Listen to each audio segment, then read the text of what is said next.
جب حالات بہت کٹھن ہو گئے مکہ المکرمہ کے اور اللہ کی طرف سے ہجرت کا حکم آنے والا تھا، تو حضرت ابو بکر رضی اللہ تعالی عنہ کو حضور نے کہا کہ اے ابو بکر تیار رہنا، امر الہی کے آتے ہی ہم اس شہر کو چھوڑ دیں گے۔ اور پھر وہ وقت آیا کہ جب کفار نے حضور کے گھر کا محاصرہ کر لیا، آقا کریم علیہ السلام کو معاذ اللہ شہید کرنے کے ارادے سے ارد گرد جمع ہو گئے۔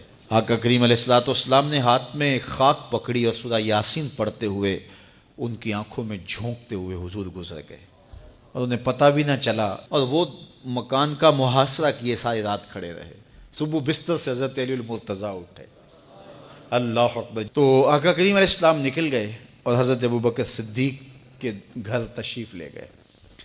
اب دروازے کو دستک دینے لگے تو آواز آئی، حضور میں حاضر ہوں۔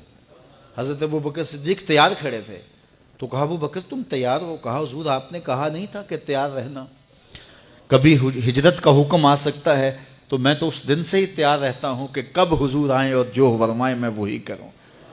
اور پھر وہاں سے لے کے حضور کو وہاں تک گئے، اور جبل سور کی چوٹی پر وہ غار ہے، اللہ اکبر، اس غار میں جانے سے قبل حضور کو باہر بیٹھنے کا کہا۔ عرض کی حضور ذرا میں غار کے اندر کے ماحول کا جائزہ لے لوں۔ غار کے اندر اترے، پہلے اس کو صاف کیا غار کو، پھر دیکھا جگہ جگہ سوراخ تھے، تو اپنا امامہ پھاڑ کے قمیض اتار کے اس کے ٹکڑے کر کے ان سوراخوں میں کپڑا دے دیا۔ 2 سوراخ ایک روایت کے مطابق، اور ایک روایت کے مطابق 1 سوراخ بچ گیا، اس میں اپنی ایڑی رکھ دی، اور پھر آواز دی جان عالم اندر تشریف لائیے۔ تو آقا کریم علیہ السلام غار میں چلے گئے، تو سیدنا صدیق اکبر رضی اللہ تعالی عنہ نے اپنی گود میں آپ کا سر رکھا اور حضور لیٹ گئے۔ اللہ اکبر، کیا منظر ہوگا! صدیق اکبر نے حضور کو دیکھا اور جی بھر کے دیکھا، اور ایسا دیکھا کہ کوئی اور شریک بھی نہیں تھا۔ یہ واقعہ حضرت سیدنا عمر سے روایت ہے، کتب صحاح میں ہے، اور حضرت عمر رضی اللہ تعالی عنہ یہ بات بیان کرتے ہوئے رو پڑے، اور آپ کہا کرتے تھے کہ ابو بکر یہ غار والی نیکی مجھے دے دیں اور میری ساری زندگی کی نیکیاں لے لیں۔ اللہ اکبر۔ تو حضور علیہ السلام حضرت ابو بکر صدیق کی آغوش میں ہیں۔ اب ہوا کیا کہ سانپ نے جب ہر راستہ مسدود پایا تو خیر وہ اس راستے پہ پہنچا جہاں انسانی گوشت نظر آیا، تو سانپ نے پھر ڈنگ لگایا۔ سانپ کا ڈنگ اچانک، تو انسان تو کپ کپا کے رہ جاتا ہے، اچانک تو چیونٹی کاٹ جائے تو انسان کپ کپا کے رہ جاتا ہے، چھپکلی گر جائے اچانک تو بندہ اپنے وجود کو جو ہے وہ متوازن نہیں رکھ پاتا، تو نیچے سے سانپ اور وہ ڈنگ لگا رہا ہے۔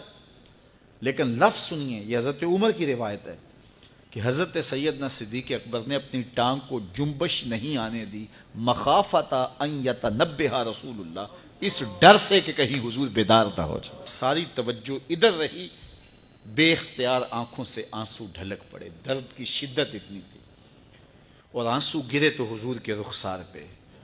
آقا کریم بیدار ہو گئے۔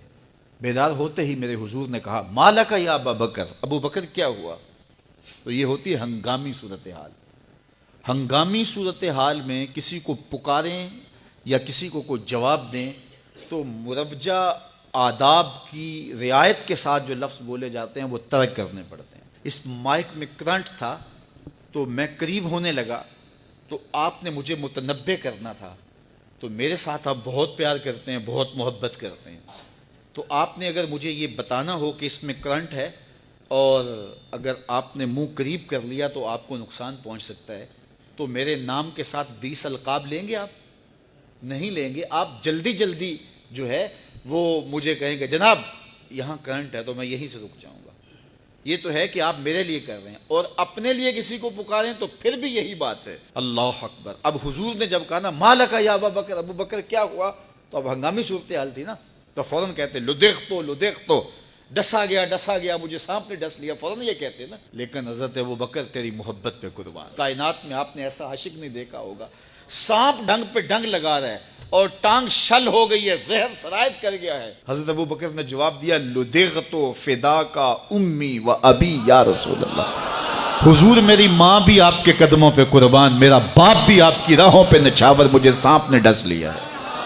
تو اس مشکل وقت کے اندر بھی ادب کا کرینہ نہیں چھوڑا۔